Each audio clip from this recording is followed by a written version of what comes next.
Peace and love and welcome to the Los Angeles Sentinel Daily Brief. This is where we talk black and talk back to the headlines that are impacting the black experience. I'm Niele Anderson, and here's what you need to know for today.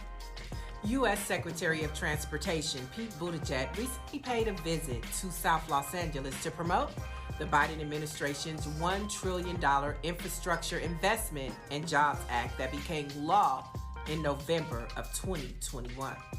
His last stop on the visit was Destination Crenshaw, a multi-million-dollar vision co-created by the late rapper and entrepreneur Nipsey Hussle. Nipsey is the person that named the project. So we talked about the train being important and it being important for us to capture the eyeballs, the ears, the hearts, and the pocketbooks of the folks that come through. Come here, see our art, spend money with us. And he was the person who said in the meeting, this train was built in a way that Crenshaw would be a pass-through. We need to make Crenshaw the destination.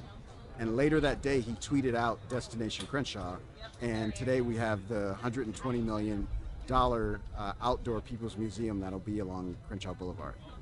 Councilman Dawson oversees the $120 million project, which will be located right here in the Crenshaw district. Now, along with Dawson, Mayor Eric Garcetti, Congressmember Karen Bass, and restaurateur Greg Doolin were a part of the Secretary's visit and walked down the historic Crenshaw Boulevard. Now, during the tour, Congressmember Karen Bass highlighted the impact and input of black lawmakers to the infrastructure bill. And so the Congressional Black Caucus led the effort to make sure that jobs and small business opportunities would be available for African Americans.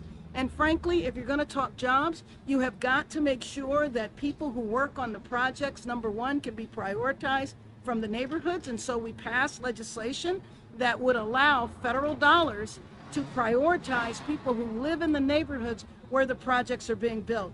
Until the infrastructure bill was passed, that was not legal.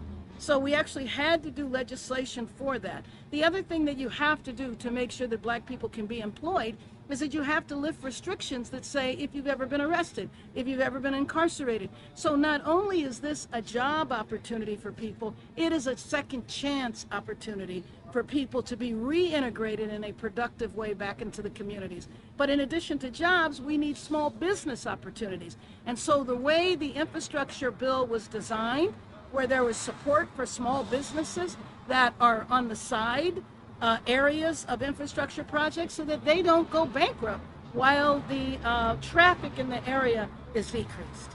While many African Americans question whether we'll truly receive the equity in our communities from the infrastructure bill by way of jobs and business opportunities, Secretary Buttigieg had this to say.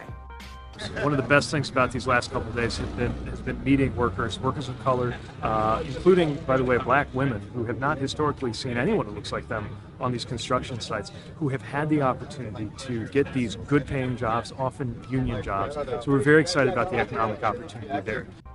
The Crenshaw district is one of the last black communities in South Los Angeles, and thanks to Nipsey Hussle, Councilman Marqueece Harris-Dawson, and the Destination Crenshaw team, along with the infrastructure bill, black culture, the black experience, and our history will be cemented and celebrated. Now, for the latest in black news that's impacting the black experience, want to head over to lasentinel.net.